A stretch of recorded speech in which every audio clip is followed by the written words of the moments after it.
Listen, um, this video is extremely important. I've noticed that there's a lot of you guys who wonder, what's my agenda? What's your deal, ShowBizz? Why do you say the type of things that you say?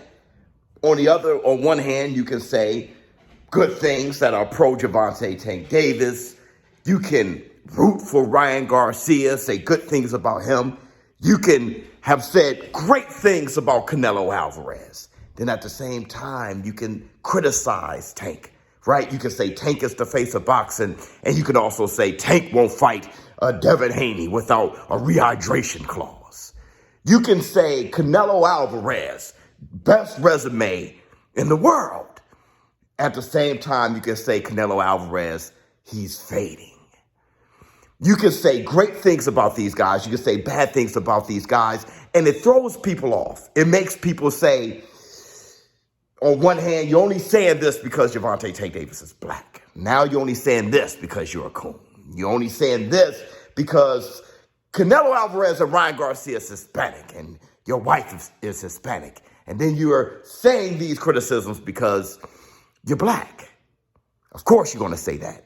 What's your agenda? You are a fanboy of Ryan Garcia. You hate on Ryan Garcia. You're a fanboy of that. Listen, here's the deal. If you guys want to know my agenda and my narrative, I'm a fan of boxing. When I started YouTube, I was unaware, honestly, genuinely, of the divide in the YTBC. I was very unaware of it.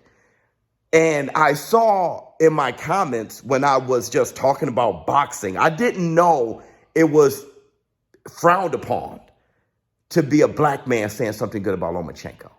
I didn't know immediately you're put in a box. You must be with the LDBC if you're a black man saying something good about a black fighter. I was unaware of that concept. I thought we were all celebrating. I'm like, I was so excited to start a boxing channel once I realized, hey, that's what I can talk about, boxing. And I start making these comments and just happy and celebrate. And the only time I feel bad about the sport or bad about me as a boxing analyst is when I read your comments. I'm like, damn, how are you thinking this? Unaware that you guys are carrying this baggage for going back and forth for years in the YTBC about conversations I wasn't privy to be a part of. I had no idea, right? And I've learned that, they put me in a box based on insecurities or things that has happened in the past or conversations they have elsewhere, and they come to this platform and start judging me, right? But really, in all that actuality, I love the sport. I don't even really think about if you're skinny or fat or black or white or Asian or green or whatever. That's my initial thing. I can't help it, right? Also, the whole undefeated thing.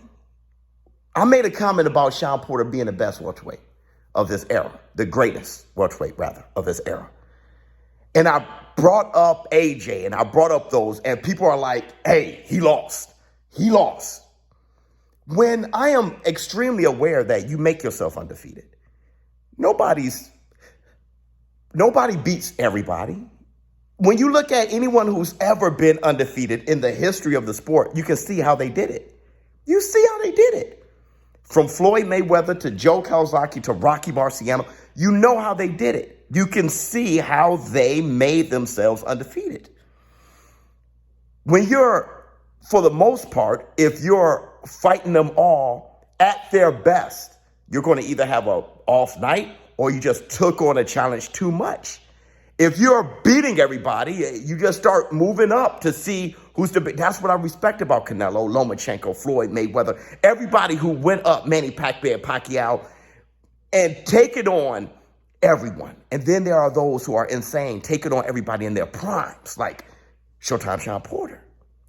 Fighting everybody in their primes, like Sugar Ray Leonard, Roberto Duran. Fighting everyone in their prime. That's different. fighting everybody in their weight class without all these stipulations. You just want to see if you can whoop everybody's ass. And who's that limit? Like Canelo's doing with Billboard and saying, okay, let me try again. Because that's life. That's life. Like I said, we're all flawed. But what you're judged by and measured by, really, or what you should be, is how did you respond when you met your match? And that's how I grade fighters, because I know at the end of the day, we all want the best to fight the best. And we contradict ourselves when we troll the one who tried to fight the best, maybe came up short. Because then we discourage them and discourage everybody who's witnessing that guy who lost. Brian Garcia lost. Let's see what they do with him. And it's not going to be me. That's why I lose bets in front of everybody.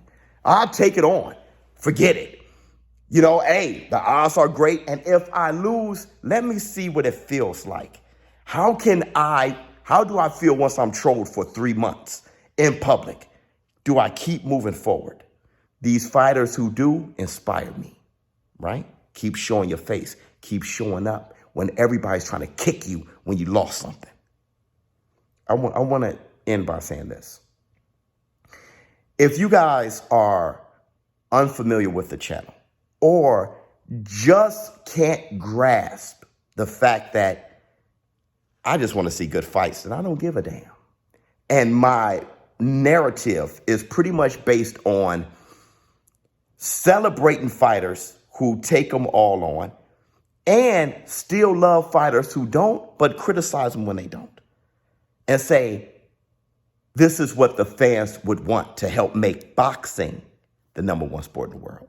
And wouldn't you be more relieved and feel better about yourself when you look in that mirror and know that you weren't elusive, right? If you weren't trying to avoid what you already know, the truth here, that dude's a badass. And if I fight him right now, he's going to give me trouble.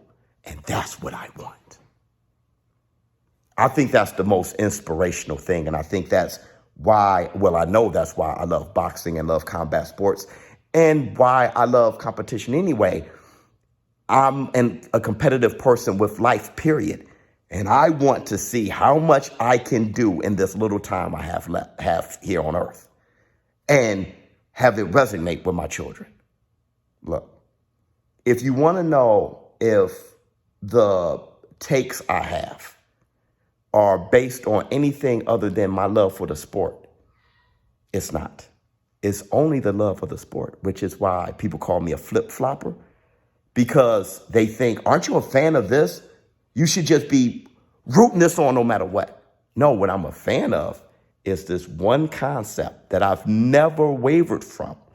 That's why I can use the same argument for everyone. Didn't y'all just say that this guy was a cherry pick? Then why are you celebrating Boo Boo Andrade?